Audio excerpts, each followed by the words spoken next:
Hay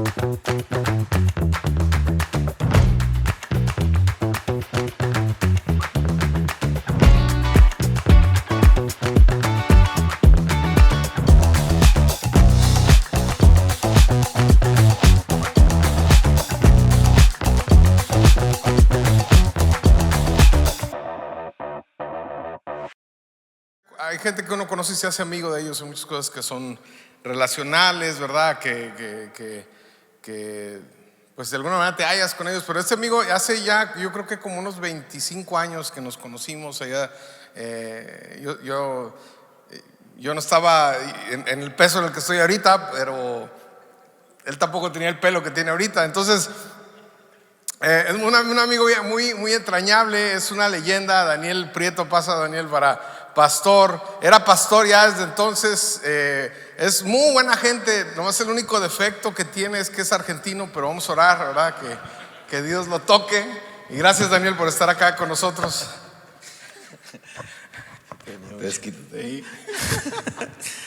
A mí los de Durango me caen pesado de entrada nomás, pero está bien, no hay problema. ¿A cuántos le caen mal los argentinos?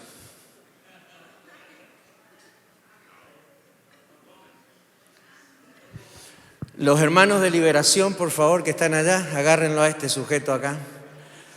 De verdad que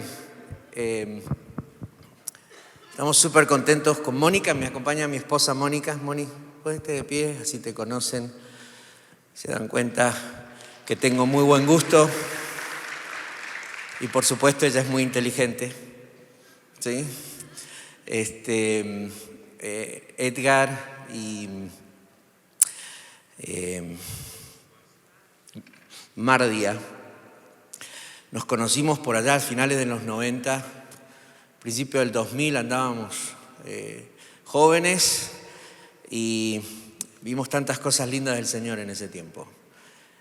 Mónica y yo empezamos a pastorear muy jóvenes y a servir al Señor muy jóvenes, y es lindo saber que en el camino con el Señor uno de los regalos más grandes que uno tiene es esa gente que Dios va poniendo en tu camino y que son para el resto de tu vida. Y a veces pasan como 18 años que no nos vemos y uno se vuelve a encontrar con ciertos sujetos, con ciertas personas, y uno los mira y dice, esta gente no cambia nunca, ¿sí? Y a uno la vida le pasa por encima y va perdiendo algunas cosas. Pero bueno, quería compartir con ustedes algo de parte del Señor y definitivamente agradecer este momento.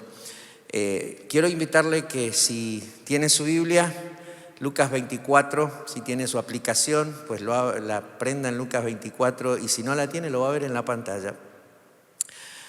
Pero mientras oraba y pensaba mucho en el momento que iba a compartir con ustedes, sentí una fuerte impresión del Señor de abrirles un poco algo de ciertos momentos íntimos que he tenido con el Señor en estos meses.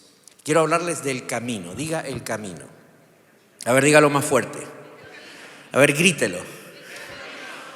Quiero hablarles del camino. Es interesante para nosotros los creyentes venir a Jesús, encontrarnos con Jesús, y queremos a Jesús en el camino de la vida. ¿Cuántos quieren a Jesús en el camino de la vida? Queremos los sueños de Jesús en el camino de esta vida. ¿Cuántos quieren los sueños de Jesús en el camino de esta vida? Queremos las visiones del Señor. Una de las cosas que me he encontrado en estos 37 años sirviendo al Señor, y yo diría 45 años caminando con Él desde que lo conocí como mi Salvador, es que uno de los desafíos más grandes en esta vida con Jesús es que a veces queremos al Jesús del camino, pero no queremos el camino de ese Jesús. Diga conmigo, así yo pienso que le sorprendió algo. A ver, diga, A veces queremos los sueños de Jesús en nuestra vida, pero no queremos los caminos que nos llevan a ese sueño. Queremos, como José, Señor, dame sueños, dame visión, mostrame propósito, pero nos cuesta mucho a veces aceptar el camino de Dios para llegar a ese momento en lo que Dios nos habla, nos promete y quiere hacer en nuestra vida. Y aunque en serio les digo, venía pensando en predicar un mensaje diferente. De hecho, el pastor Edgar me dice, ¿cuáles son los pasajes? Le dije, mira, no tengo el bosquejo para presentar, pero quiero que muestren Lucas 24.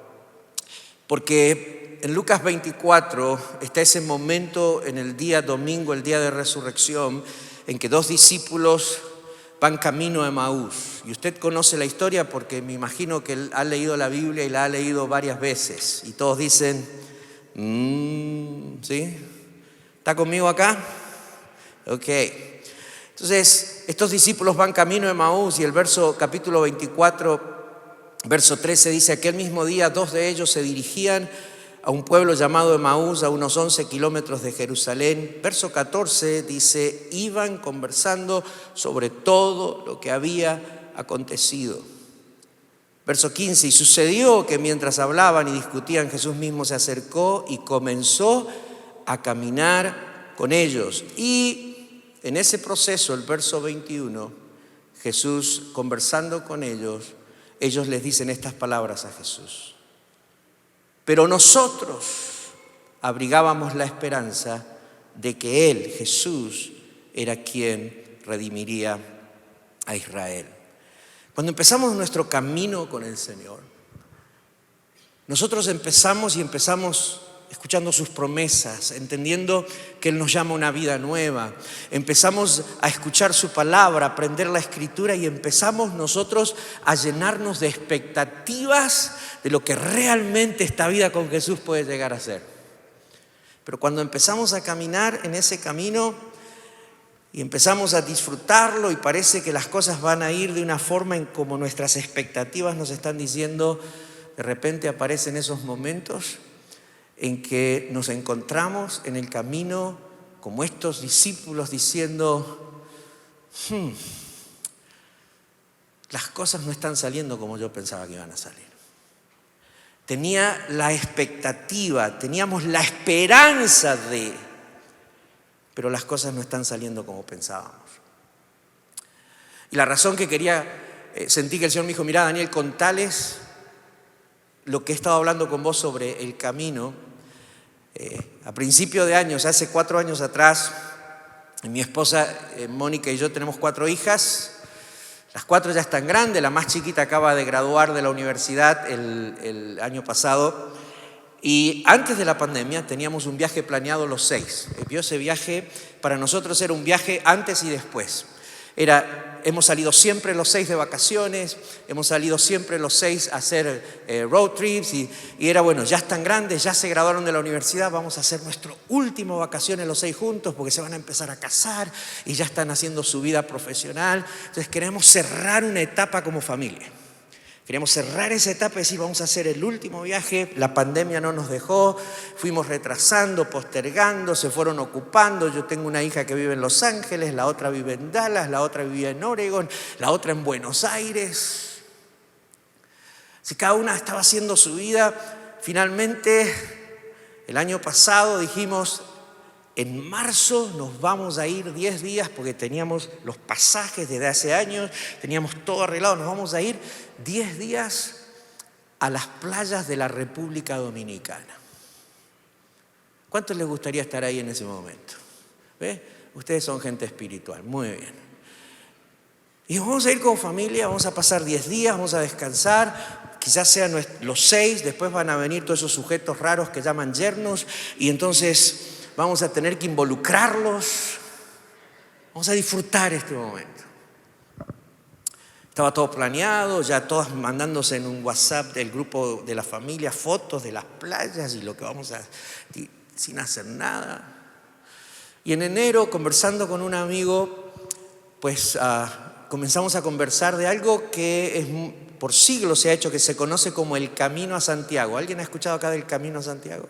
Nadie, ok. El Camino a Santiago es un peregrinaje que tiene siglos, que peregrinos caminan casi 30 días desde Francia y llegan a Santiago de Compostela, allí en Galicia, España. Y ellos caminan 24 kilómetros al día, 19 kilómetros al día, y cada día van caminando y van reflexionando, van pensando en su vida espiritual. Aquellos que son católicos obviamente hacen promesas y llegan hasta Santiago de Compostela, pero en las últimas décadas hay mucha gente que va a ese camino, que es un sendero entre los pueblos de Galicia, donde usted va parando en pequeños pueblitos en el medio de los cerros, de las montañas de Galicia, o pasa por bosques y llega a otro pueblo y a otra ciudad, y va caminando todos los días, y durante 30 días, ¿sí?, usted camina alrededor de 300 kilómetros, caminando. Esa cosa no es, para nosotros aquí en Estados Unidos no existe, ¿no? Porque para ir a la iglesia, si está a 2 cuadras, nos tomamos un auto o a comprar algo.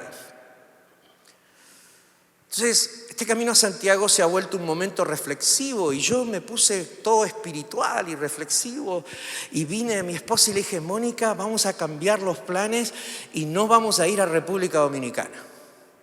Nos vamos a ir a Galicia a hacer el camino de Santiago. Y ella me dice: ¿y qué cosa es eso? Le dije: mira, es algo extraordinario. Yo siento que en esta etapa como familia podemos cerrar nuestra etapa, ya las chicas soltarlas, que empiecen a construir su vida, pero vamos a ir y vamos a pasarnos 5 días. No vamos a hacer los 30 días, pero tenemos 8 días de vacaciones. Tardábamos 2 días volando, tomando un tren y después un avión para llegar al primer pueblito en el medio de la nada, que nos tiraran ahí, dormir ahí, y al otro día a las 8 de la mañana empezamos los 6 con nuestra mochilita. Y vamos a salir caminando. Y vamos a caminar el primer día, son 5 días. Y vamos a caminar, y mientras caminamos y disfrutamos del paisaje de las montañas de Galicia, y vemos las ovejas, y vemos allí las praderas, entonces vamos a ir reflexionando sobre nuestra historia como familia. Hemos tenido 17 años difíciles. Dejamos una iglesia muy grande que el Señor nos permitió plantar y quizás las cosas en los 17 años fueron difíciles. Hemos ido a vivir a Colorado y después a Texas y plantamos iglesias y hemos liderado iglesias en la nación y hemos tenido que volver a Argentina por asignación del Señor y volvimos a Estados Unidos y ahora pasamos luchas y dificultades como familia. Las chicas fueron a la universidad, pelearon batallas en medio de ese mundo universitario. Yo siento que el camino a Santiago es el lugar donde como familia cerramos una etapa, vamos a conectar con el Señor y decir: Señor, cerramos esta etapa y comenzamos una nueva etapa. No, yo me puse pero espiritual, hermano. Tan espiritual que me fui a la Escritura y dije: Señor, usted sabe que hay una serie de salmos que son los salmos de los peregrinos. Me fui a los salmos de los peregrinos y me empecé a preparar devocionales para mis hijas y para nosotros. Escribí toda una guía de devocionales, empecé a reflexionar sobre el camino a Emaús, preparé todo. Llegamos el primer día a Sarria, el pueblito donde al siguiente día íbamos a comenzar. Estábamos los 6 con nuestras mochilas y yo pensé: estos van a ser los 6 días más extraordinarios de nuestra vida. Mis hijas me van a ver como un héroe el resto de mi vida.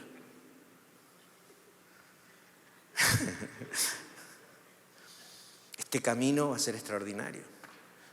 Les di los devocionales, nos pusimos las mochilas y empezamos a caminar. Hermano, no caminábamos ni 2 kilómetros acá.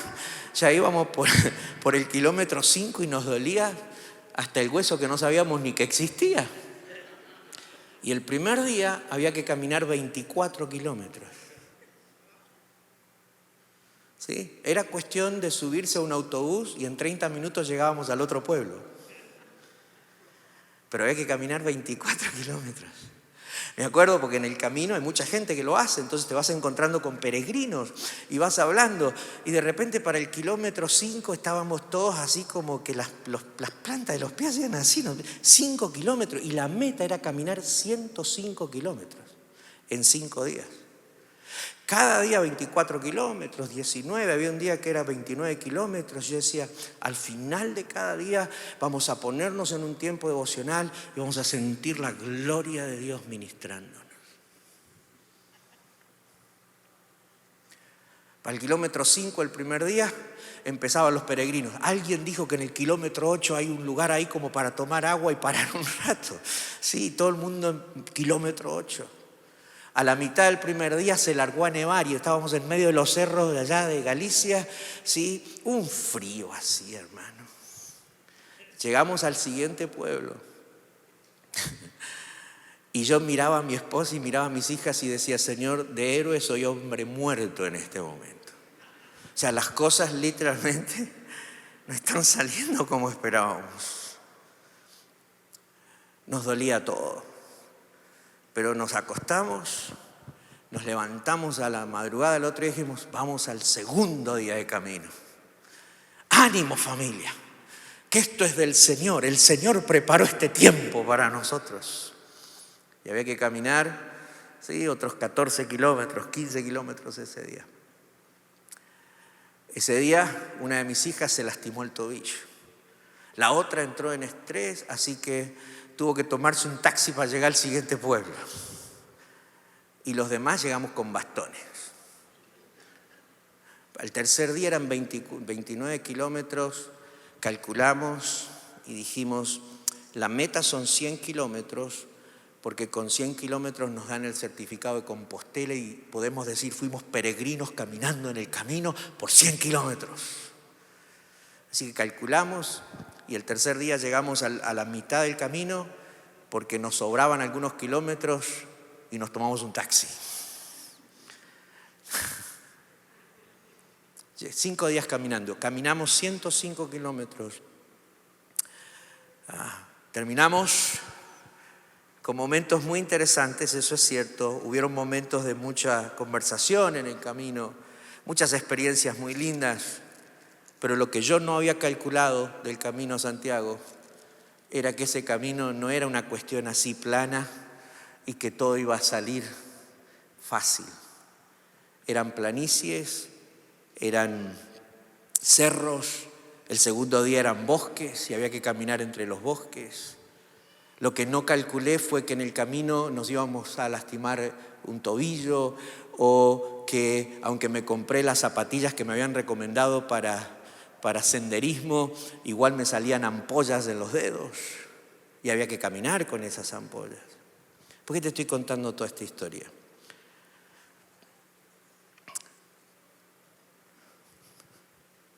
Porque cuando comencé a caminar con Jesús como estos discípulos, yo tuve mis propias expectativas de cómo este camino se iba a ver.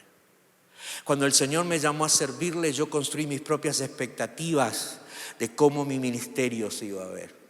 Cuando el Señor me llevó de un lugar a otro, siempre tuve la tendencia de pensar en el camino y pensar las cosas que iban a pasar en ese camino, pero al mismo tiempo las construía sobre mis propias expectativas y perdía de vista que el camino tenía sus propios desafíos. ¿Está conmigo acá? Los discípulos habían caminado 3 años con Jesús. Estos discípulos habían visto a Jesús hacer milagros. Jesús les había hecho promesas. Jesús les había dicho que ellos iban a ser apóstoles y que ellos iban a llevar el evangelio hasta lo último de la tierra. Ellos habían conversado con el Señor, lo conocían en intimidad. Pero cuando llega este fin de semana fatídico, eso no estaba en sus planes. En ninguna de las conversaciones que ellos habían tenido con Dios estaba en los planes que Jesús iba a ser crucificado, iba a morir, que iban a tener un sábado de silencio insoportable para levantarse un domingo y decir todo lo que esperábamos que pasara, parece que no va a pasar. Y díganme si no es cierto que quizás te has encontrado en momentos así en tu vida. Momentos en que no tienes dudas de Jesús, pero ahora tienes dudas del camino. Tienes dudas de aquello que entendiste que era el camino en el que el Señor te había llamado. Y uno de los enemigos más grandes que tenemos en el camino, una de las cosas que nos aleja más, porque el Jesús que te llamó a caminar con Él ya conoce el camino. Si vas a abrazar lo que el Señor tiene para tu futuro, para que el Señor te lleve a donde Él te quiere llevar, no solo tienes que aceptar a Jesús en tu vida, vas a tener que estar disponible para aceptar el camino de Jesús en tu vida. No solo puedes recibir las promesas de Dios en tu vida, vas a tener que estar disponible para aceptar el camino que te lleva de Dios a esas promesas. Porque si no, te vas a encontrar como los discípulos de Emaús, en un camino diferente. Porque estos ya no estaban caminando en el camino de la propuesta de Jesús. Ahora ellos estaban de regreso a su pasado. Y esa es una de las cosas que más me entristece. Cuando tú y yo queremos abrazar a Jesús, sus promesas, la vida que Él nos propone, una vida extraordinaria, una vida nueva, una vida real con Dios, una vida que tiene sentido en Dios, pero cuando empezamos a caminar ese camino tiene más dificultades de las que pensábamos. Ese camino está poniéndome en situaciones que yo no esperaba que me pusiera. Y nos encontramos como los discípulos de Emaús, decepcionados, desilusionados, sin esperanza, volviendo a nuestro pasado. Porque ellos estaban volviendo a su pasado, desesperados. Y si podés pensar en algunos síntomas de esa desilusión que a veces nos agarra en el camino, pensá, por ejemplo, en que aquellos que se empiezan a desilusionar en el camino con Jesús son gente que empieza a hablar de Dios en pasado. Ellos decían, pero es que aquel que hacía milagros, es que aquel que nos dijo esto, y todo era pasado. De repente, cuando empezás a volver a tu pasado, sin consciente o inconscientemente, porque la desilusión se está apoderando de tu corazón, porque abrazás a Jesús, pero te está costando abrazar ese camino de Jesús en tu vida, empezás a hacerlo todo en pasado. Es que me acuerdo cuando Dios me hablaba, es que me acuerdo cuando Dios me dijo esto, es que Él era un gran profeta. Otro síntoma muy interesante es que empezás a alejarte del aposento alto y empezás a regresar a la vida en tu pasado. Ellos dejaron el lugar donde el Señor les dijo que esperaran y empezaron a caminar hacia el pueblo donde pertenecían. Esos momentos de desesperanza nos anestesian y no nos damos cuenta cómo es que Jesús está caminando con nosotros en ese camino. Ese camino incluso de regreso, esa desilusión nos vuelve incrédulos, porque hasta cuando escuchamos a otros que dicen, vimos la tumba vacía, ellos le dijeron a Jesús, sí, porque no sabían que era Jesús, le dijeron, sí, hasta unas mujeres dijeron que vieron la tumba vacía y que lo habían visto. Pero nosotros fuimos y ahí no había nada. Te hace incrédulo hasta de lo que otros te están contando que Dios está haciendo en su vida. Esa desilusión que nos embarga, esa desesperanza que nos embarga, tiene una razón. La razón es esta: que para abrazar el camino de Dios no lo podemos abrazar con nuestras propias expectativas humanas. Vas a tener que aprender a poner a un lado tus expectativas en el camino y aprender a abrazar las perspectivas de Dios en tu vida. Por eso es que es tan lindo saber que cuando tú y yo empezamos a caminar de regreso a nuestro pasado, Jesús se mete en nuestro camino y nos empieza a explicar la perspectiva de Dios. Y Él les dijo, era necesario que pasara. Jesús, cuando nosotros no nos sentamos a su mesa, Él viene y se sienta a nuestra mesa y parte el pan y se asegura que volvemos a descubrir que Él está presente en nuestra mesa. Quería contarte esto y quería hablarte de esto y le dije, Señor, pero ¿estás seguro? Porque no es un mensaje, Señor, elaborado como me gustaría compartirlo a la iglesia. Pero hace muchos años atrás yo sentí que el Señor me dijo, cuando te lleve a un lugar a hablar, quiero que me hagas los mandados. Y eso es lo que estoy tratando de hacer hoy con ustedes, hacerle los mandados al Señor para que Él solo haga lo que solamente Él puede hacer con ustedes. Yo no sé dónde estás. No sé cómo es que construiste este camino con Jesús en tu mente, en tu imaginación, en tus expectativas. Tampoco conozco las promesas que Dios te dio, las cosas que Dios te habló para tu matrimonio, para tus hijos, para tu ministerio, para tu empresa, para tu vida personal, para tu salud, no lo sé. Pero una cosa sí sé, que tus expectativas para el camino probablemente van a ser diferentes a los planes de Dios para tu camino. Y hoy el Señor te está diciendo, ¿qué vas a hacer? ¿Me querés a mí o estás disponible a caminar el camino que yo te propongo? Porque si caminamos mi propuesta, entonces vamos a llegar al lugar donde yo tengo preparado para vos. Yo siento que hoy el Señor quiere ministrar a algunos de ustedes. Quiere hablarles sobre sus perspectivas en la vida.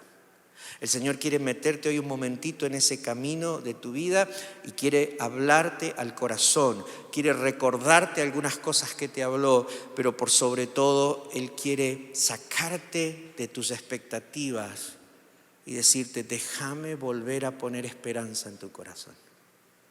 Déjame volver a poner esperanza en tu corazón. Está conmigo acá. Póngase de pie, por favor.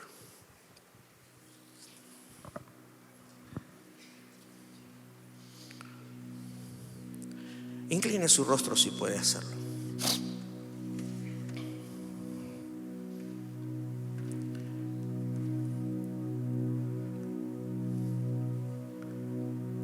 Hay cosas que duelen en el camino de Dios. Y hay cosas que quizás nunca las vamos a entender en el camino de Dios. Pero hoy quiero pedirte que le digas a Jesús, Jesús,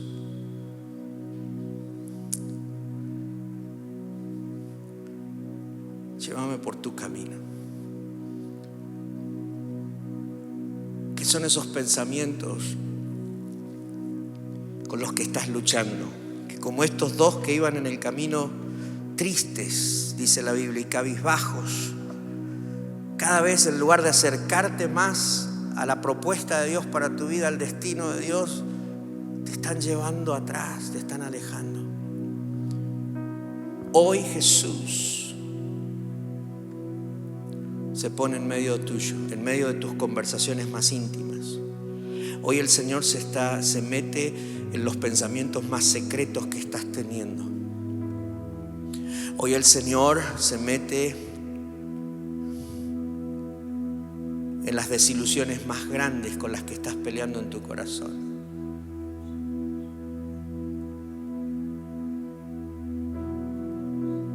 Los momentos más difíciles que he enfrentado en mi vida son cuando todas mis expectativas se derrumban y lo único que me queda en ese camino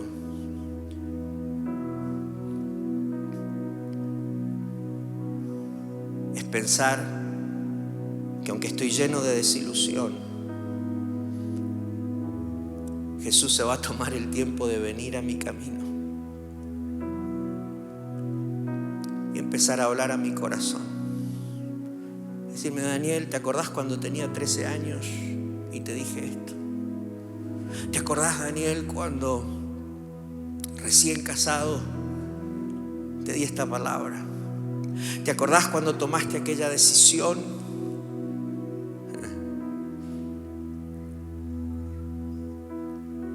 Mira, era necesario que pasara.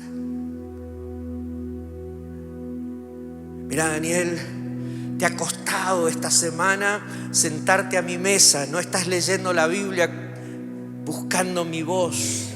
No estás teniendo tus tiempos de oración tratando de entrar en mi presencia.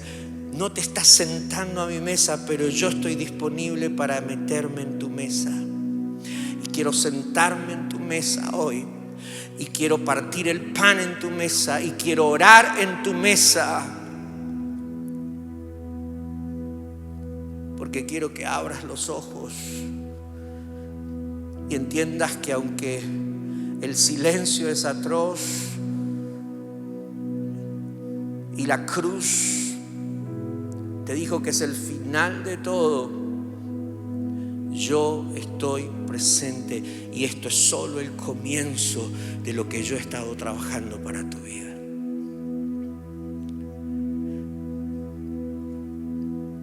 Y mientras oraba y pensaba hoy en la mañana, decía, Señor, ¿en serio les tengo que decir eso? Yo quiero algo más elaborado para ellos. Y me decía, diles eso, porque cuando ellos lo estén escuchando, yo voy a sanar el corazón de ellos. Hay algunos aquí que dejaron muchas cosas en la vida, que han tomado decisiones de cambio y las cosas no están saliendo como esperabas. Pero el Señor te dice, no es lo que tú esperabas, es mi camino y este es mi camino. Y lo vamos a caminar juntos, dice el Señor. Y yo voy a volver a poner gozo donde hay tristeza. Y yo voy a volver a poner ilusión donde hay desilusión. Y yo voy a volver a ponerte ganas de correr.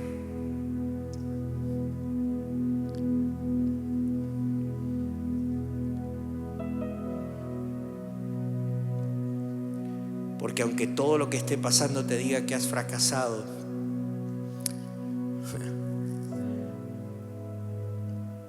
en mi camino no hay fracaso, dice el Señor. En mi camino hay procesos en los que te voy a enseñar, voy a construir confianza, voy a preparar tus capacidades, voy a formar tu carácter. Porque cuando llegues al lugar donde puse mis promesas en tu vida, no solo se van a cumplir, vas a estar listo para vivirlas plenamente. Señor, bendigo a cada uno de mis hermanos y hermanas. Señor, solo tu voz puede poner fuego en nuestros corazones. Y es en el nombre de Jesús de Nazaret que los bendigo en este momento. Oro por cada uno de ellos mientras en este momento, Señor, venís y les decís, ¿qué pasó?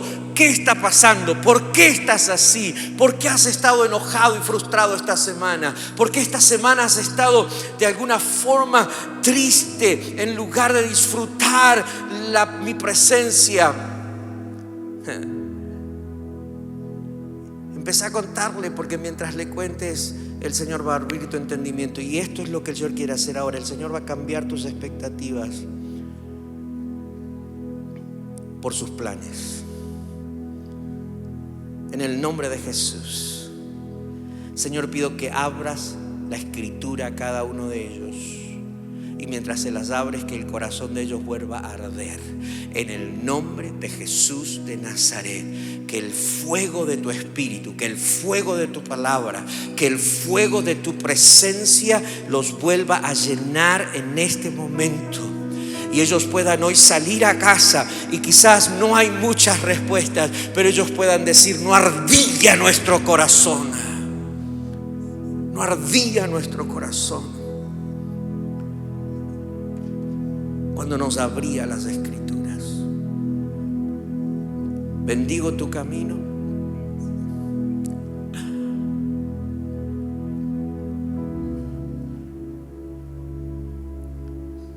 Porque es asunto del Señor que llegues a destino. Y yo te bendigo en el nombre del Señor. Y le pido al Señor que todos los días no solo le digas, Jesús, te pido que me acompañes, pero que cada día al levantarte le digas, Señor, acompáñame, pero también llévame por tu camino, porque es el único que me lleva a tu destino. En el nombre de Jesús. Y aquel que recibe esa palabra dice, amén.